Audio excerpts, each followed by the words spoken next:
Hello students, so today is your first online lecture, the topic of which is payment and collection of check, part 2 of the syllabus.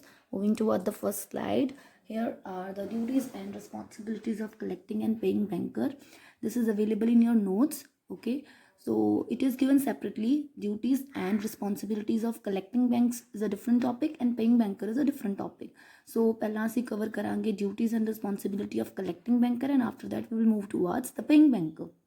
But दोनों ਜਿਹੜੇ functions ਹੈਗੇ ਆ collecting and paying is the function of collection of check and settlement of check okay clearance of check ਜਿਹੜਾ ਹੈਗਾ ਵਾ ਤੁਹਾਡਾ ਇੱਕ function ਹੁੰਦਾ ਹੈ ਮਾਡਰਨ ਬੈਂਕਿੰਗ ਦੇ ਵਿੱਚ ਉਹਦੇ ਵਿੱਚ ਦੋ ਪਾਰਟੀਜ਼ ਇਨਵੋਲਵ ਹੁੰਦੀਆਂ ਦੋ ਬੈਂਕਸ ਇਨਵੋਲਵ ਹੁੰਦੇ ਆ ਇੱਕ ਹੁੰਦਾ ਕਲੈਕਟਿੰਗ ਬੈਂਕਰ ਇੱਕ ਹੁੰਦਾ ਪੇਇੰਗ ਬੈਂਕਰ ਉਹ ਆਪਣੇ ਆਪਣੇ ਕਸਟਮਰਸ ਵਾਸਤੇ ਕੰਮ ਕਰਦੇ ਹੈਗੇ ਆ ਜਿਹੜਾ ਹੈਗਾ collection of check the and ultimate payment ਹੁੰਦਾ ਇਹਨਾਂ ਦਾ ਗੋਲ ਹੁੰਦਾ ਬੈਂਕਸ ਹੀ ਹੁੰਦੇ ਆ ਇੱਕ ਬੈਂਕ ਜਿਹੜਾ ਹੁੰਦਾ ਹੈ ਉਹ ਕਲੈਕਟਿੰਗ ਬੈਂਕ ਦਾ ਕੰਮ ਕਰਦਾ ਇੱਕ ਪੇਇੰਗ ਬੈਂਕ ਦਾ ਕੰਮ ਕਰਦਾ ਐਂਡ ਦੋਨੋਂ ਆਪਣੇ ਆਪਣੇ ਕਸਟਮਰਸ ਵਾਸਤੇ ਕੰਮ ਕਰਦੇ so if we look that who is the collecting bank ਉਹ ਹੁੰਦਾ ਦੈਟ ਉਹਦਾ ਇੱਕ ਆਪਣਾ ਕਸਟਮਰ ਹੁੰਦਾ ਉਹਨੂੰ ਕਿਸੇ ਥਰਡ ਪਾਰਟੀ ਵੱਲੋਂ ਚੈੱਕ ਮਿਲਿਆ ਹੁੰਦਾ ਤਾਂ ਕਿ ਉਹ ਪੇਮੈਂਟ ਜਿਹੜੀ ਹੈਗੀ ਅਲਟੀਮੇਟ ਰਿਸੀਵ ਕਰ ਸਕਣ ਸੋ ਯੋਰ ਜਿਹੜਾ ਤੁਹਾਡਾ ਅਗਰ ਤੁਸੀਂ ਹੈਗੇ ਹੋ ਇੱਕ ਪਰਸਨ ਜਿਹਨਾਂ ਨੂੰ ਥਰਡ ਪਾਰਟੀ ਤੋਂ ਕਿਸੇ ਟ੍ਰਾਂਜੈਕਸ਼ਨ ਦੇ ਥਰੂ ਚੈੱਕ ਮਿਲਿਆ ਹੋਇਆ ਐਂਡ ਨਾਓ ਤੁਸੀਂ ਉਸ ਚੈੱਕ ਨੂੰ ਇਨ ਕੈਸ਼ ਕਰਵਾਉਣਾ ਹੈਗਾ ਕਿਸ ਤਰ੍ਹਾਂ ਕਰੋਗੇ ਤੁਸੀਂ ਆਪਣੇ ਬੈਂਕ ਵਿੱਚ ਜਾ ਕੇ ਉਹ ਚੈੱਕ ਨੂੰ ਤੁਸੀਂ ਲਗਾ ਦਿੰਦੇ ਹੈਗੇ ਹੋ ਠੀਕ ਹੈ ਫॉर द ਪੇਮੈਂਟ ਐਂਡ ਤੁਹਾਡਾ ਬੈਂਕ ਜਿਹੜਾ ਹੈਗਾ ਉਹ ਇੱਕ ਕਲੈਕਟਿੰਗ ਬੈਂਕਰ ਬਣ ਜਾਂਦਾ ਹੈਗਾ ਉਹਦੀ ਰਿਸਪੌਂਸਿਬਿਲਿਟੀ ਹੋ ਜਾਂਦੀ ਹੈਗੀ ਹੈ ਤੁਹਾਡਾ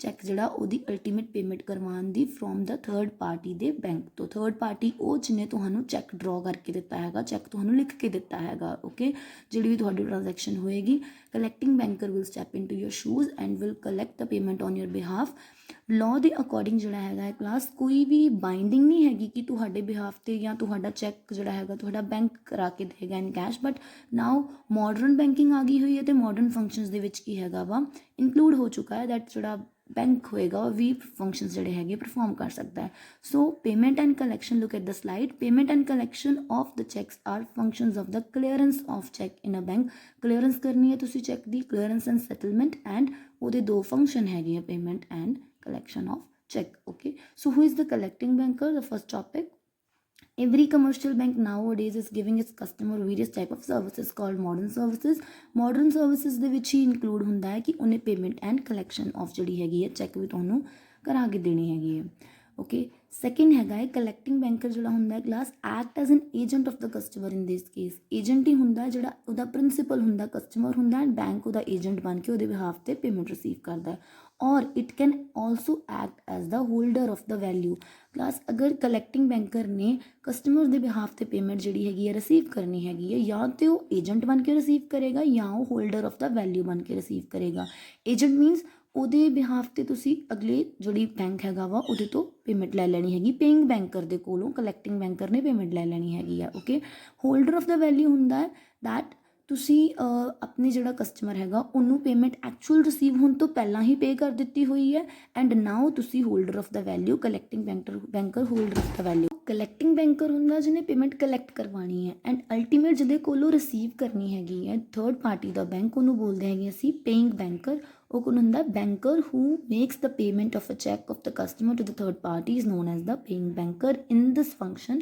position of the customer and its paying banker is that of a debtor and creditor original party ਦੀ ਗੱਲ ਕਰੋ ਜਿਨ੍ਹਾਂ ਨੇ ਪੇਮੈਂਟ ਲੈਣੀ ਸੀਗੀ ਉਹ ਸੀਗਾ ਕਸਟਮਰ ਐਂਡ ਜਿਹਦੇ ਕੋਲੋਂ ਲੈਣੀ ਹੈਗੀ ਪੇਇੰਗ ਬੈਂਕਰ ਉਹਨਾਂ ਦਾ ਡੈਟਰ ਕ੍ਰੈਡੀਟਰ ਵਾਲਾ ਜਿਹੜਾ ਹੈਗਾ ਰਿਲੇਸ਼ਨ ਹੋ ਜਾਂਦਾ ਹੈ ਓਕੇ ਨੈਕਸਟ ਸਲਾਈਡ ਜਿਹੜੀ ਹੈਗੀ ਉਹ ਤੁਹਾਨੂੰ ਸ਼ੋ ਕਰ ਰਹੀ ਹੈ process of clearance of the check ਦੇਖੋ ਦੋ ਪਾਰਟੀਜ਼ ਹੈਗੀਆਂ ਨੇ ਦੋ ਬੈਂਕਸ ਹੈਗੇ ਆ ABC bank and XYZ bank ABC bank ਹੈਗਾ ਪੇਇੰਗ ਬੈਂਕਰ XYZ ਹੈਗਾ ਕਲੈਕਟਿੰਗ ਔਰ ਰਿਸੀਵਿੰਗ ਬੈਂਕਰ ਅਸੀਂ ਟੌਪਿਕ ਕਰ ਰਹੇ ਹਾਂ ਕਲੈਕਟਿੰਗ ਬੈਂਕਰ ਦੀਆਂ ਰਿਸਪੌਂਸਿਬਿਲਿਟੀ ਡਿਊਟੀਜ਼ ਸਭ ਤੋਂ ਪਹਿਲਾਂ ਓਕੇ ਬਟ ਤੁਹਾਨੂੰ ਪ੍ਰੋਸੈਸ ਸਮਝਣਾ ਜ਼ਰੂਰੀ ਸੀਗਾ ਕਿ ਅਸੀਂ ਕਰ ਕਿਉਂ ਰਹੇ ਹੈਗੇ ਹਾਂ ਸਾਰਾ ਕੁਝ ਰਾਮ ਸ਼ਾਮ ਆਰ ਦਾ ਟੂ ਪਾਰਟੀਜ਼ ਦੇਖੋ ਰਾਮ ਐਂਡ ਸ਼ਾਮ ਇਹਨਾਂ ਦੋਨਾਂ ਨੇ ਕੋਈ ਡੀਲ ਕੀਤੀ ਹੋਏਗੀ ਕੋਈ ਲਾਈਕ ਗੁੱਡਸ ਵਗੈਰਾ ਸੇਲ ਕੀਤੀਆਂ ਹੋਣਗੀਆਂ ਐਂਡ ਪੇਮੈਂਟ ਕਰਨ ਦੀ ਬਜਾਏ ਰਾਮ ਨੇ ਕੀ ਕੀਤਾ ਇਸ਼ੂ ਕਰ ਦਿੱਤਾ ਚੈੱਕ ਟੂ ਸ਼ਾਮ ਠੀਕ ਹੈ ਕਿ ਤਾਂ ਕਿ ਉਹਦੇ ABC ਬੈਂਕ ਕੋਲੋਂ ਪੇਮੈਂਟ ਉਹ ਖੁਦ ਲੈ ਲੇ ਥਰੂ ਚੈੱਕ ਫਸਟ ਸਟੈਪ ਹੈਗਾ issue of the check second ਸ਼ਾਮ ਕੀ ਕਰੇਗਾ ਸ਼ਾਮ ਖੁਦ ਡਾਇਰੈਕਟਲੀ ABC ਬੈਂਕ ਜਿਹੜਾ ਪੇਇੰਗ ਬੈਂਕ ਹੈਗਾ ਰਾਮ ਦਾ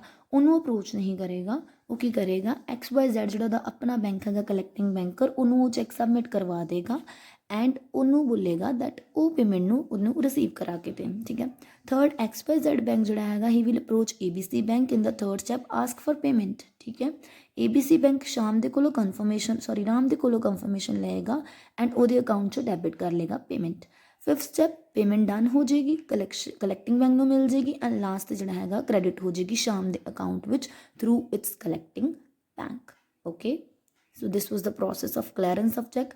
ਦਿਸ ਹੋਲ ਪ੍ਰੋਸੈਸ ਜਿਹੜਾ ਹੈਗਾ ਉਹ ਹੁੰਦਾ ਹੈ ਕਲੈਕਟਿੰਗ ਐਂਡ ਪੇਇੰਗ ਬੈਂਕ ਦੇ ਥਰੂ, ਠੀਕ ਹੈ। ਐਂਡ ਇਹਨਾਂ ਦੋਨਾਂ ਦੀ ਅਸੀਂ ਡਿਊਟੀਜ਼ ਐਂਡ ਰਿਸਪੋਂਸਿਬਿਲਿਟੀਜ਼ ਕਰਨੀਆਂ, ਪਹਿਲਾਂ ਕਲੈਕਟਿੰਗ ਬੈਂਕ ਦੀਆਂ ਕਰਾਂਗੇ, ਕਲੈਕਟਿੰਗ ਬੈਂਕ ਕਰਦੇ ਹਾਂ ਉਹਦੇ ਬਾਅਦ ਵਿੱਚ ਪੇਇੰਗ ਬੈਂਕ ਕਰਦਿਆ ਕਰਾਂਗੇ, okay.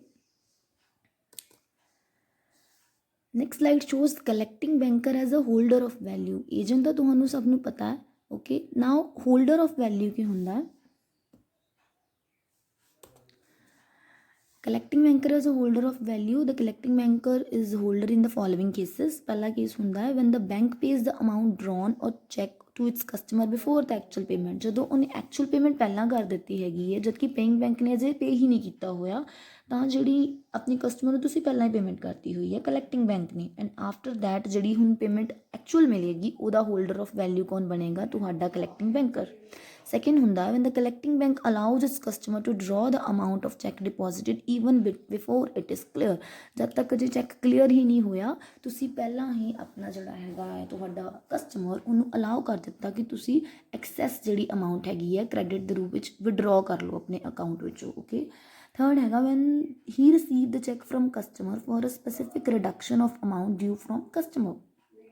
When there are some dues from the customer side, the collecting banker, ਅਗਰ ਤੁਹਾਡੇ ਆਪਣੇ ਕਸਟਮਰ ਕੋਲੋਂ ਕੁਝ ਪੈਸੇ ਲੈਣ ਵਾਲੇ ਹੈਗੇ ਹੈ ਐਂਡ ਕਸਟਮਰ ਵਾਂਟਸ ਕਿ ਤੁਸੀਂ ਜਿਹੜੇ ਚੈੱਕ ਹੈਗਾ ਉਹਨੇ ਡਿਪੋਜ਼ਿਟ ਕਰਵਾਇਆ ਹੈਗਾ ਥਰਡ ਪਾਰਟੀ ਦਾ ਉਹਦੇ ਵਿੱਚੋਂ ਰਿਡਿਊਸ ਕਰ ਲਿਓ, ਡਿਡਕਟ ਕਰ ਲਿਓ ਉਹਨਾਂ ਨੂੰ, ਦੈਨ ਕੀ ਹੋਊਗਾ ਤੁਸੀਂ ਉਸ ਅਮਾਊਂਟ ਦੇ ਹੋਲਡਰ ਆਫ ਦਾ ਵੈਲਿਊ ਬਣ ਜਾਓਗੇ। ਬਾਕੀ ਤੁਸੀਂ ਆਪਣੇ ਕਸਟਮਰ ਨੂੰ ਦੇ ਦੋਗੇ ਐਂਡ ਰਿਮੇਨਿੰਗ ਵੈਲਿਊ ਜਿਹੜੀ ਉਹਨਾਂ ਨੇ ਡਿਡਕਟ ਕਰਵਾਉਣੀ ਸੀ ਉਹਦੇ ਤੁਸੀਂ ਹੋਲਡਰ ਆਫ ਵੈਲਿਊ। ਫੋਰਥ ਹੈਗਾ where a banker has a lien on the cheque. Lien ਤੁਹਾਨੂੰ ਵੀ ਪਤਾ ਬੈਂਕ ਹੈਜ਼ ਦਾ ਰਾਈਟ ਜਦੋਂ ਕੋਲੇਟਰਲ ਵਿੱਚ ਰਖਾਉਂਦੇ ਹੈਗੇ ਹੋ ਤੁਸੀਂ, ਜਦੋਂ ਕਿਸੇ ਚੈੱਕ ਦੇ ਉੱਪਰ ਲੀਅਨ ਹੈਗਾ ਵਾ ਉਦੋਂ ਵੀ ਤੁਸੀਂ ਆਪਣੇ ਕਸਟਮਰ ਨੂੰ ਪੇਮੈਂਟ ਨਹੀਂ ਕਰਦੇ ਹੈਗੇ, ਉਸ ਜਿਹੜਾ ਚੈੱਕ ਹੈਗਾ ਉਹਨੂੰ ਐਜ਼ ਅ ਕੋਲੇਟਰਲ ਰੱਖ ਲੈਂਦੇ ਹੈਗੇ ਕਿਉਂਕਿ ਤੁਹਾਡੇ ਕਸਟਮਰ ਦੇ ਨਾਲ ਕੋਈ ਐਗਰੀਮੈਂਟ ਹੋਇਆ ਹੋਏਗਾ ਉਹਨੂੰ ਐਜ਼ ਅ ਲੀਅਨ ਰੱਖਣ ਦਾ, okay. Okay class, the next slide shows the duties and responsibility of the collecting banker, ਠੀਕ ਹੈ। ਇਹ ਤੁਹਾਡੇ ਨੋਟਸ ਵਿੱਚ ਵੀ ਗਿਵਨ ਹੈਗੇ ਆ, 7 ਪੁਆਇੰਟਸ ਹੈਗੇ ਆ ਡਿਊਟੀਜ਼ ਐਂਡ ਰਿਸਪੋਂਸਿਬਿਲਿਟੀਜ਼ ਦੇ, okay. The first duty or you can say the responsibility of the collecting banker is that examination of cheques and endorsements within the reasonable care, okay, reasonable time. ਜਿਹੜਾ ਵੀ check ਜਿਹੜਾ ਸਾਡਾ customer ਹੈਗਾ ਵਾ ਉਸ ਨੂੰ deposit ਕਰਵਾਉਂਦਾ ਹੈਗਾ ਵਾ ਫॉर ਕਲੈਕਸ਼ਨ ਆਫ ਪੇਮੈਂਟ, ਉਹਨੂੰ ਐਗਜ਼ਾਮਿਨ ਕਰਨਾ ਚੰਗੀ ਤਰ੍ਹਾਂ ਦੈਟ ਉਹ ਇਨ ਫੋਰਸ ਵੀ ਹੈਗਾ ਵਾ, ਉਹ ਅਪਰੂਵ ਹੋ ਸਕਦਾ ਹੈਗਾ ਵਾ ਅੱਗੇ ਪੇਮੈਂਟ ਵਾਸਤੇ, ਠੀਕ ਹੈ। ਉਹ ਕੋਈ ਡਿਸऑਨਰ ਤਾਂ ਨਹੀਂ ਹੋ ਜਾਣਾ ਹੈਗਾ, ਇਹ ਸਭ ਚੀਜ਼ਾਂ ਚੈੱਕ ਕਰਨਾ ਕਿਹਦਾ ਕੰਮ ਹੈਗਾ ਵਾ ਕਲੈਕਟਿੰਗ ਬੈਂਕਰ ਦਾ। ਐਂਡ ਉਹਦੀ ਇੰਡੋਰਸਮੈਂਟਸ ਵਗੈਰਾ ਵੀ ਚੈੱਕ ਕਰਨਾ ਦੈਟ ਉਹਨੇ ਇੰਡੋਰਸਮੈਂਟ ਹੁੰਦੀ ਹੈ ਕਲਾਸ ਤੁਸੀਂ ਅੱਗੇ ਵੀ ਕੀਤਾ ਹੋਇਆ ਦੈਟ ਕੁਝ ਟਰਮਸ ਐਂਡ ਕੰਡੀਸ਼ਨਸ ਕੁਝ ਆਲਟਰੇਸ਼ਨਸ, ਠੀਕ ਹੈ। ਇੰਡੋਰਸਮੈਂਟ ਜਾਂ ਤਾਂ ਚੈੱਕ ਦੇ ਉੱਪਰ ਹੀ ਇੱਕ ਲਾਈਨ ਦੇ ਨਾਲ ਮੈਂਸ਼ਨ ਹੁੰਦਾ ਹੈ, ਠੀਕ ਹੈ, ਜਾਂ ਬੈਕ ਆਫ ਦ ਚੈੱਕ ਦੇ ਉੱਪਰ ਲਿਖਿਆ ਹੁੰਦਾ ਇੰਡੋਰਸਮੈਂਟ ਯੂਜੂਲੀ ਕੀ ਹੁੰਦੀ ਹੈ ਇਸ ਤਰ੍ਹਾਂ ਦੇ ਚੈੱਕਸ ਵਿੱਚ ਦੈਟ ਜਿੰਨਾ ਅਸੀਂ ਪੇਮੈਂਟ ਲੈਣੀ ਹੈਗੀ ਹੈ, ਠੀਕ ਹੈ, ਉਹ ਕੀ ਹੈਗੀ ਹੈ ਤੁਸੀਂ ਖੁਦ ਦੇ ਅਕਾਊਂਟ ਵਿੱਚੋਂ ਇੱਕ ਤਾਂ ਤੁਹਾਨੂੰ ਪੇਮੈਂਟ ਮਿਲਣੀ ਸੀਗੀ, ਠੀਕ ਹੈ। ਨਾਓ ਯੂ ਵਾਂਟ ਐਗਜ਼ਾਮਪਲ ਲੈ ਲੈਣੇ ਹੈਗੇ ਆ, ਇੰਡੋਰਸਮੈਂਟ ਇਸ ਤਰ੍ਹਾਂ ਦੀ ਹੋ ਸਕਦੀ ਹੈਗੀ ਕਿ ਤੁਸੀਂ ਆਪਣੀ ਪੇਮੈਂਟ ਜਿਹੜੀ ਆਉਣੀ ਹੈਗੀ ਤੁਹਾਡੇ ਅਕਾਊਂਟ ਦੇ ਵਿੱਚ ਉਹਨੂੰ ਤੁਸੀਂ ਕਿਸੇ ਫਰਦਰ ਪਰਸਨ ਨੂੰ ਜਿਹੜਾ ਹੈਗਾ ਪੇ ਕਰਨਾ ਚਾਹੁੰਦੇ ਹੈਗੇ ਹੋ, ਤੁਸੀਂ ਚੈੱਕ ਦੇ ਕੀ ਕਰ ਸਕਦੇ ਹੈਗੇ ਹੋ ਇੰਡੋਰਸਮੈਂਟ ਲਿਖੀ ਹੁੰਦੀ ਹੈ ਉੱਪਰ ਦੈਟ ਇਸ ਪਰਸਨ ਦੇ ਅਕਾਊਂਟ ਵਿੱਚ ਜਿਹੜੇ ਪੈਸੇ ਆਣੇ ਹੈਗੇ ਆ ਫਰਦਰ ਟ੍ਰਾਂਸਫਰ ਕਰਵਾ ਦਿਓ, ਇਸ ਤਰ੍ਹਾਂ ਦੇ ਇੰਡੋਰਸਮੈਂਟਸ ਹੁੰਦੀਆਂ, ਠੀਕ ਹੈ। ਇੰਡੋਰਸਮੈਂਟ ਤੁਸੀਂ ਦੇਖਣਾ ਹੈਗਾ, ਬੈਂਕ ਨੇ ਦੇਖਣਾ ਹੈਗਾ ਦੈਟ ਇੰਡੋਰਸਮੈਂਟ ਹੈਗੀ ਹੈ ਕੋਈ ਉੱਪਰ, ਅਗਰ ਹੈਗੀ ਹੈ ਤਾਂ ਉਹ ਫੋਰਸ ਵਿੱਚ ਹੈਗੀ ਹੈ, ਲੀਗਲ ਹੈਗੀ ਹੈ, ਫੋਰਜਡ ਤਾਂ ਨਹੀਂ ਹੈਗੀ। ਫੋਰਜਡ ਹੁੰਦਾ ਹੈ ਲਾਈਕ ਕਿਸੇ ਨੇ ਜਾਣਬੁੱਝ ਕੇ ਲਾਈਕ ਪੇਮੈਂਟ ਨੂੰ ਮਿਸ ਡਾਇਰੈਕਸ਼ਨ ਵਿੱਚ ਭੇਜਣ ਵਾਸਤੇ ਗਲਤੀ ਨਾਲ ਤਾਂ ਨਹੀਂ ਲਿਖ ਦਿੱਤੀ ਹੈਗੀ ਕਿਸੇ ਨੇ, ਕਸਟਮਰ ਨੇ ਖੁਦ ਗਲਤੀ ਨਾਲ ਤਾਂ ਨਹੀਂ ਲਿਖ ਦਿੱਤੀ ਹੈਗੀ, ਜਾਂ ਅਗਰ ਕੋਈ ਇੰਡੋਰਸਮੈਂਟ ਹੈਗੀ ਹੈ ਤਾਂ ਇੱਕ ਵਾਰ ਕਸਟਮਰ ਦੀ ਕਨਫਰਮੇਸ਼ਨ ਲਓ ਦੈਟ ਇਹ ਪਰ ਇੰਡੋਰਸਮੈਂਟ ਲਿਖੀ ਹੈਗੀ ਹੈ ਇਹ ਤੁਸੀਂ ਅਪਰੂਵ ਕੀਤੀ ਹੈ ਜਾਂ ਨਹੀਂ ਕੀਤੀ ਹੈਗੀ, ਓਕੇ। ਲੀਗੈਲਿਟੀ ਆਫ ਇੰਡੋਰਸਮੈਂਟ ਚੈੱਕ ਕਰਨਾ, ਓਕੇ। ਵੈਲਿਡਿਟੀ ਚੈੱਕ ਕਰਨਾ, ਇਹ ਸਭ ਕਿਹਦਾ ਕੰਮ ਹੈਗਾ ਵਾ, ਡਿਊਟੀ ਹੈਗੀ ਹੈ collective banker the. As an agent of the customer, slide ਦੇ ਉੱਪਰ ਦੇਖੋ, collecting banker is bound to show care and diligence in the collection of checks. Bank become responsible for losses of customer for any delays and malfunctioning. ਅਗਰ ਕੋਈ ਵੀ class ਤੁਹਾਨੂੰ ਤੁਹਾਡੇ customer ਨੇ timely ਦਿੱਤਾ ਸੀਗਾ ਚੈੱਕ, ਠੀਕ ਹੈ, ਤਾਂ ਕਿ ਤੁਸੀਂ ਕਲੈਕਸ਼ਨ ਕਰਵਾ ਦਿਓ। ਐਂਡ ਤੁਹਾਨੂੰ ਵੀ ਪਤਾ ਹੈਗਾ ਚੈੱਕ ਦੇ ਉੱਪਰ ਕੁਛ ਡੇਜ਼ ਦੇ ਵਿੱਚ ਹੀ ਤੁਸੀਂ ਉਹਨੂੰ ਪ੍ਰੈਜ਼ੈਂਟ ਕਰਨਾ ਹੁੰਦਾ ਫॉर ਪੇਮੈਂਟ। ਓਕੇ, ਆਫਟਰ ਜਿੰਨੇ ਡੇਜ਼ ਦੇ ਉੱਪਰ ਅਗਰ ਚੈੱਕ ਜਾਏਗਾ ਫਿਰ ਪੇਮੈਂਟ ਨਹੀਂ ਹੁੰਦੀ ਹੈਗੀ, ਡਿਸਓਨਰ ਹੋ ਜਾਂਦਾ ਹੈਗਾ ਚੈੱਕ ਅਗਰ ਤੁਸੀਂ ਲੇਟ ਉਹਨਾਂ ਨੂੰ ਸਬਮਿਟ ਕਰਵਾਉਂਦੇ ਹੈਗੇ ਹੋ। ਇਸ ਕਰਕੇ ਅਗਰ ਕੋਈ ਵੀ ਡਿਲੇ ਤੁਸੀਂ ਕਰਦੇ ਹੋ ਬੈਂਕ ਤੇ ਤੁਸੀਂ ਲਾਇਬਲ ਹੈਗੇ ਹੋ ਆਪਣੇ ਕਸਟਮਰ ਨੂੰ ਫॉर ਐਨੀ ਡਿਲੇਜ਼ ਔਰ ਮਾਲ ਫੰਕਸ਼ਨਿੰਗ। ਇਸ ਤਰ੍ਹਾਂ ਕਲਾਸ ਇੱਕ ਕੇਸ ਹੋਇਆ ਸੀਗਾ in England, Foreman versus Bank of England 1902 ਦੇ ਵਿੱਚ bank was held liable for the damage to the customer's credit when checks were dishonored which would have been met if the collection had proceeded without delay. An endorsement must also be checked by the bank. Class ਇੱਕ case ਸੀਗਾ ਜਿਹਦੇ ਵਿੱਚ bank ਨੇ ਕੀ ਕੀਤਾ ਸੀ, late present ਕੀਤਾ ਸੀਗਾ check. Foreman, mister foreman ਦਾ ਜਿਹੜਾ ਸੀਗਾ ਉਹ ਚੈੱਕ ਜਿਹੜਾ ਸੀਗਾ ਲੇਟ ਪ੍ਰੈਜ਼ੈਂਟ ਕੀਤਾ ਸੀਗਾ ਐਂਡ ਆਫਟਰ ਦੈਟ ਚੈੱਕ ਹੋ ਗਿਆ ਡਿਸਓਨਰ, ਨੈਕਸਟ ਪਾਰਟੀ ਨੇ ਡਿਸਓਨਰ ਕਰ ਦਿੱਤਾ। ਬਟ ਜਿਹੜੇ ਡੈਮੇਜਸ ਸੀਗੇ, ਜਿਹੜੇ ਚੈੱਕ ਨੂੰ ਦੁਬਾਰਾ ਤੋਂ ਫੋਰਸ ਵਿੱਚ ਲਿਆਉਂਦੇ, ਉਹ ਸਾਰੇ ਫਿਰ ਕਿੰਨੇ ਪੇ ਕਰਨੇ ਸੀਗੇ, ਬੈਂਕ ਨੇ ਜਿਹੜੇ ਹੈਗੇ ਸੀਗੇ ਪੇ ਕਰਨੇ ਸੀਗੇ ਆਪਣੇ ਕਲਾਇੰਟ ਨੂੰ। ਓਕੇ, ਇਹ ਸੀਗੀ first duty of the banker.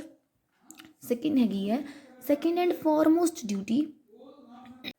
Second and foremost duty is presentation of checks for collection. ਇਹੀ ਮੇਨ ਕੰਮ ਸੀਗਾ ਬੈਂਕ ਦਾ, ਠੀਕ ਹੈ। Prime duty of the collecting bank ਕਿ ਵਿਦਾਊਟ ਐਨੀ ਡੀਲੇ ਤੁਸੀਂ ਕੀ ਕਰਨਾ, ਪ੍ਰੈਜ਼ੈਂਟ ਕਰਨਾ ਹੈਗਾ ਚੈੱਕ ਨੂੰ ਫॉर ਪੇਮੈਂਟ। ਥਰਡ ਹੈਗਾ ਡਿਊਟੀ ਇੰਸ਼ੋਰਿੰਗ ਪ੍ਰੋਪਰ ਇੰਡੋਰਸਮੈਂਟ। ਪਹਿਲੇ ਕਲਾਸ ਦੋ ਫੰਕਸ਼ਨਸ ਨੂੰ, ਪਹਿਲੇ ਫੰਕਸ਼ਨ ਨੂੰ ਹੀ ਬ੍ਰੇਕ ਕਰੋ ਤੇ ਅਗਲੇ ਦੋ ਬਣ ਰਹੇ ਹੈਗੇ ਆ। ਪ੍ਰੋਪਰ ਇੰਡੋਰਸਮੈਂਟ ਨੂੰ ਚੈੱਕ ਕਰਨਾ ਕਿ ਅਗਰ ਕਿਸੇ ਇੰਸਟਰੂਮੈਂਟ ਦੇ ਉੱਪਰ, ਇੰਸਟਰੂਮੈਂਟ ਕੀ ਹੋ ਸਕਦਾ, check, promissory note, bill of exchange, ਠੀਕ ਹੈ, ਤੁਹਾਡੇ ਫਿਲਹਾਲ ਤੁਹਾਡਾ ਇੰਸਟਰੂਮੈਂਟ ਹੈਗਾ ਚੈੱਕ। ਓਕੇ, ਅਗਰ ਉਸ ਇੰਸਟਰੂਮੈਂਟ ਦੇ ਉੱਪਰ ਕੋਈ ਇੰਡੋਰਸਮੈਂਟ ਹੈਗੀ ਹੈ ਉਹਦੀ ਵੈਲਿਡਿਟੀ ਨੂੰ ਚੈੱਕ ਕਰਨਾ ਕਿਹਦਾ ਕੰਮ ਹੈ, ਕਲੈਕਟਿੰਗ ਬੈਂਕਰ ਦਾ। ਫੋਰਥ ਹੈਗਾ information to the customer about collection. Inform customer about the amount collected and credited to his account. ਅਗਰ ਤੁਸੀਂ ਪ੍ਰੋਸੈਸ 'ਤੇ ਜਾਵਾਂਗੇ ਅਸੀਂ ਪਿਛਲੀ ਸਲਾਈਡ 'ਤੇ, ਅਤੇ ਇਹਦੇ ਵਿੱਚ ਹੈਗਾ XYZ ਕਲੈਕਟਿੰਗ ਬੈਂਕਰ ਨੇ ਪੇਮੈਂਟ ਜਿਹੜੀ ਹੈਗੀ ਕਲੈਕਟ ਕਰ ਲਈ ਹੈ। ਲਾਸਟ ਜਦ ਤੁਸੀਂ ਦੇਖੋਗੇ ਕਿ ਕ੍ਰੈਡਿਟ ਕਰ ਦਿੱਤੀ ਹੈਗੀ ਉਹਨੇ, ਇਨਫੋਰਮ ਕਰਕੇ ਉਹਦੇ ਅਕਾਊਂਟ ਵਿੱਚ ਪੇਮੈਂਟ, ਠੀਕ ਹੈ। This is our fourth duty ਕਿ ਇਨਫੋਰਮ ਕਰਨਾ ਆਪਣੇ ਕਸਟਮਰ ਨੂੰ ਕਿ ਪੇਮੈਂਟ ਕਲੈਕਟ ਹੋ ਗਈ ਹੈ। ਅਗਰ ਨਹੀਂ ਹੋਈ ਹੈ ਤੁਸੀਂ ਤਾਂ ਵੀ ਇਨਫੋਰਮ ਕਰੋਗੇ ਅਗਰ ਚੈੱਕ ਵਗੈਰਾ ਡਿਸਓਨਰ ਹੋ ਗਿਆ ਹੋਇਆ। ਡਿਸਓਨਰ ਕਲਾਸ ਕਿਸ ਕੇਸਿਸ ਵਿੱਚ ਹੋ ਸਕਦਾ ਹੈ ਚੈੱਕ, ਠੀਕ ਹੈ। ਡਿਸਓਨਰ ਹੋ ਸਕਦਾ ਅਗਰ ਤੁਸੀਂ ਲੇਟ ਪ੍ਰੈਜ਼ੈਂਟ ਕਰੋਗੇ, ਠੀਕ ਹੈ, ਜਾਂ ਬਾਊਂਸ ਹੋ ਜਾਂਦਾ ਚੈੱਕ। ਬਾਊਂਸ ਉਦੋਂ ਹੁੰਦਾ ਹੈ ਦੈਟ ਜਦੋਂ ਤੁਸੀਂ ਆਪਣੇ ਜਿਸ ਥਰਡ ਪਾਰਟੀ ਦੇ ਅਕਾਊਂਟ ਵਿੱਚ ਚੈੱਕ ਲਗਾਇਆ ਹੈਗਾ ਉਸਦੇ ਅਕਾਊਂਟ ਵਿੱਚ ਸਫੀਸ਼ੀਐਂਟ ਜਿਹੜਾ ਹੈਗਾ ਬੈਲੈਂਸ ਹੀ ਨਹੀਂ ਹੈਗਾ, ਫਿਰ ਚੈੱਕ ਬਾਊਂਸ ਹੋ ਜਾਂਦਾ ਹੈਗਾ। ਓਕੇ, ਨੈਕਸਟ ਹੈਗੀ ਹੈ class duty serve notice of dishonour. ਉਹੀ ਆ ਗਿਆ, ਅਗਰ ਕਿਸੇ ਕਾਰਨ ਤੁਹਾਡਾ ਚੈੱਕ ਡਿਸਓਨਰ ਹੋ ਗਿਆ, ਤੁਹਾਨੂੰ ਪੇਮੈਂਟ ਨਹੀਂ ਮਿਲੀ ਹੈਗੀ, ਤੁਸੀਂ ਉਹਦਾ ਜਿਹੜਾ ਹੈਗਾ ਵਾ ਇਨਫੋਰਮੇਸ਼ਨ ਵਿਦ ਨੋਟਿਸ ਆਪਣੇ ਕਲਾਇੰਟ ਨੂੰ ਦੋਗੇ that your cheque has been dishonour with due to any reason. ਕੋਈ ਵੀ ਰੀਜ਼ਨ ਹੋ ਸਕਦਾ ਹੈਗਾ, ਕਵਰਿੰਗ ਲੈਟਰ ਦੇ ਨਾਲ ਦੋਗੇ। ਕਵਰਿੰਗ ਲੈਟਰ ਵਿੱਚ ਉਹ ਰੀਜ਼ਨਸ ਤੁਸੀਂ ਸਟੇਟ ਕਰੋਗੇ ਕਿ ਕਿਉਂ ਤੁਹਾਡਾ ਚੈੱਕ ਜਿਹੜਾ ਹੈਗਾ ਅਨਪੇਡ ਰਹਿ ਗਿਆ ਹੈਗਾ, ਠੀਕ ਹੈ। ਅਗਰ ਕਲਾਸ ਬੈਂਕ ਵਿਦ ਡਿਊ ਨੋਟਿਸ ਦੇ ਨਾਲ ਚੈੱਕ ਨੂੰ ਰਿਟਰਨ ਨਹੀਂ ਕਰਦਾ ਆਪਣੇ ਕਸਟਮਰ ਨੂੰ, then he will be held liable for the damages. Okay, notice ਵੀ ਦੇਣਾ ਹੈਗਾ ਹੈ ਤੁਸੀਂ ਟਾਈਮਲੀ ਐਂਡ ਕਵਰਿੰਗ ਲੈਟਰ ਵਿੱਚ ਰੀਜ਼ਨਸ ਵੀ ਸਟੇਟ ਕਰਨੇ ਕਿ ਚੈੱਕ ਡਿਸਓਨਰ ਕਿਉਂ ਹੋਇਆ, ਤੁਹਾਡਾ ਅਨਪੇਡ ਕਿਉਂ ਰਹਿ ਗਿਆ। ਨੈਕਸਟ ਹੈਗਾ class collection of outstation cheques. ਇਹ ਵੀ ਤੁਹਾਡੇ ਕਲੈਕਟਿੰਗ ਬੈਂਕਰ ਦਾ ਹੀ ਕੰਮ ਹੈ। ਅਗਰ ਤੁਹਾਡੇ ਕਲੈਕਸ਼ਨ ਦਾ ਉਹ ਕੰਮ ਕਰ ਰਿਹਾ ਤਾਂ ਤੁਹਾਡੇ ਆਊਟ ਸਟੇਸ਼ਨ ਚੈਕਸ ਨੂੰ ਵੀ ਉਹੀ ਡੀਲ ਕਰੇਗਾ। ਆਊਟ ਸਟੇਸ਼ਨ ਚੈਕਸ ਹੁੰਦੇ ਆ ਕਲਾਸ ਕਿ ਤੁਹਾਡੇ ਉਸ ਪਰਟੀਕੂਲਰ ਸਿਟੀ ਦੇ ਵਿੱਚ ਉਹ ਬ੍ਰਾਂਚ ਨਹੀਂ ਹੈਗੀ ਜਿੱਥੋਂ ਤੁਸੀਂ ਚੈੱਕ ਕਲੈਕਟ ਕਰਾਉਣਾ ਹੈਗਾ। ਆਊਟ ਸਟੇਸ਼ਨ ਹੈਗਾ ਮੀਨਸ ਸਿਟੀ ਤੋਂ ਬਾਹਰ ਹੈਗਾ ਵਾ, ਕਿਸੇ ਦੂਜੀ ਸਟੇਟ ਵਿੱਚ ਵੀ ਹੋ ਸਕਦਾ ਹੈਗਾ ਐਂਡ ਇੰਟਰਨੈਸ਼ਨਲ ਵੀ ਹੋ ਸਕਦਾ। In order to lessen the delays of collection, RBI has instructed the banks to collect outstation checks which are as follows. RBI ਨੇ ਕਲਾਸ ਇੰਸਟਰਕਸ਼ਨਸ ਦਿੱਤੀਆਂ ਹੋਈਆਂ ਇਨ ਦ ਕਲੈਕਸ਼ਨ ਪੋਲਿਸੀ ਦੇ ਵਿੱਚ। ਉਹਨਾਂ ਨੇ ਗਾਈਡਲਾਈਨਸ ਦਿੱਤੀਆਂ ਹੋਈਆਂ ਕਿ ਜਿਹੜੇ ਕਮਰਸ਼ੀਅਲ ਬੈਂਕਸ ਹੈਗੇ ਆ ਕਿਸ ਤਰ੍ਹਾਂ ਐਂਡ ਕਿੰਨੇ ਦਿਨਾਂ ਦਾ ਟਾਈਮ ਫਰੇਮ ਹੈਗਾ ਵਾ ਕਿ ਉਹਦੇ ਵਿੱਚ ਤੁਸੀਂ ਚੈੱਕ ਨੂੰ ਕਲੈਕਟ ਕਰਨਾ ਹੈ। ਫਸਟ ਹੈਗੇ ਕਲਾਸ 4 ਜਿਹੜੀਆਂ ਮੈਟਰੋਪੋਲੀਟਨ ਸਿਟੀਜ਼ ਹੈਗੀਆਂ ਆਪਣੇ ਇੰਡੀਆ ਦੀਆਂ, ਜਿਹਦੀ ਗਾਈਡਲਾਈਨਸ ਦੇ ਅਕੋਰਡਿੰਗ ਜਿਹੜੀਆਂ 4 ਮੈਟਰੋਪੋਲੀਟਨ ਸਿਟੀਜ਼ ਹੈਗੀਆਂ ਵਾ, ਜਿਨ੍ਹਾਂ ਦੇ ਵਿੱਚ ਬਟ ਸ਼ਰਤ ਕੀ ਹੈਗੀ ਹੈ that MICR cheque clearing system ਹੋਣਾ ਚਾਹੀਦਾ ਹੈ। MICR cheque clearing system was invented for the clear and quick settlement of cheque. That is MICR ਦਾ ਮੀਨਿੰਗ ਹੁੰਦਾ ਹੈ magnetic ink card recognition technology. Okay, ਉਹਦੇ ਵਿੱਚ ਕੀ ਹੁੰਦਾ ਹੈ, ਸਪੀਡ ਬਹੁਤ ਜ਼ਿਆਦਾ ਕੁਇਕ ਹੁੰਦੀ ਹੈ clearing system the.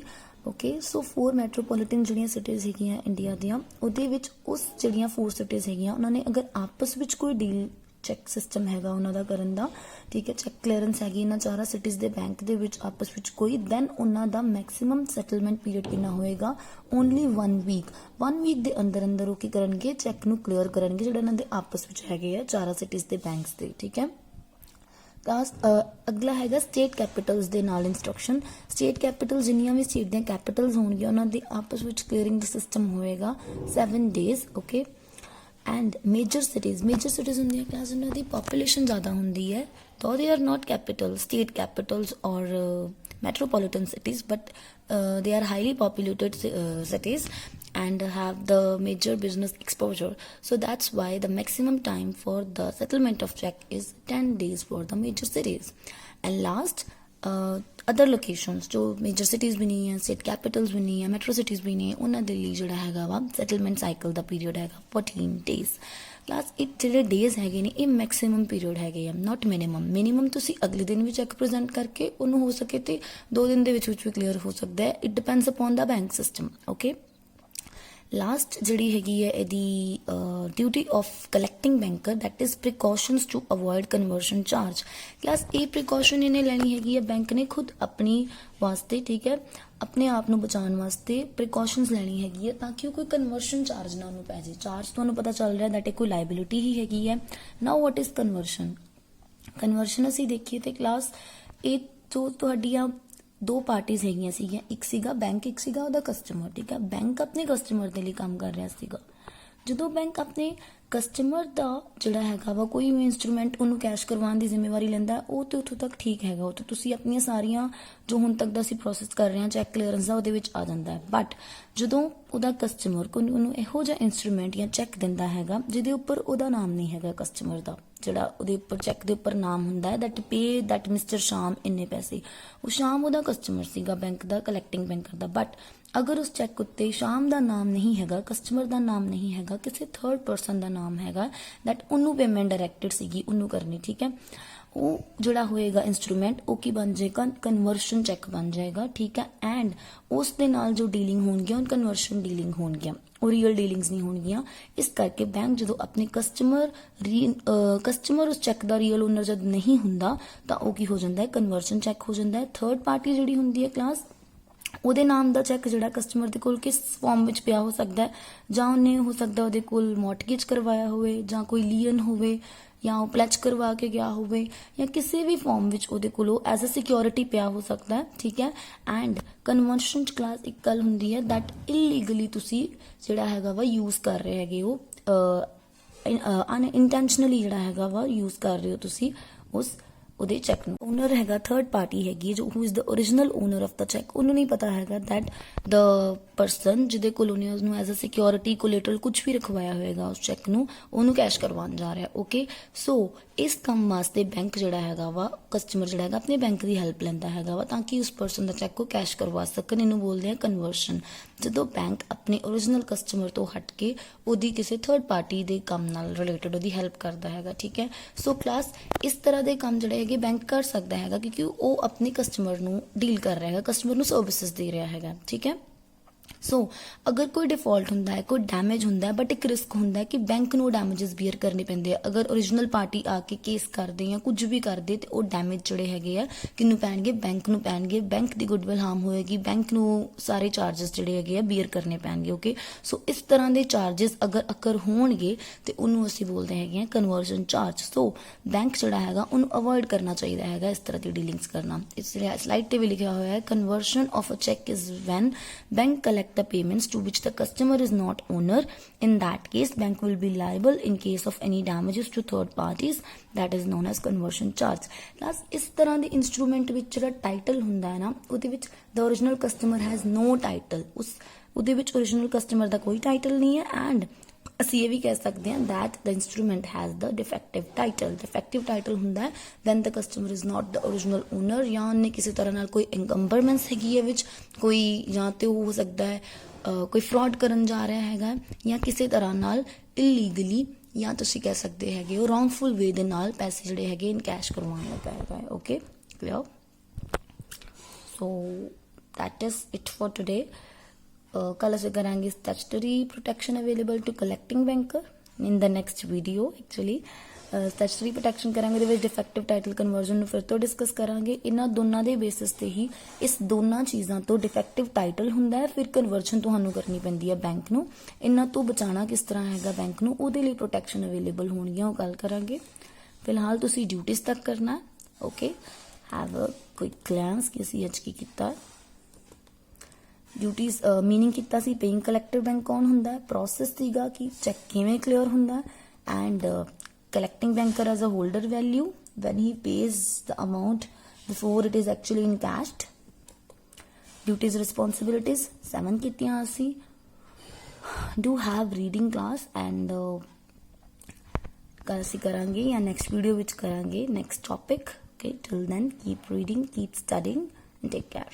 Thank you.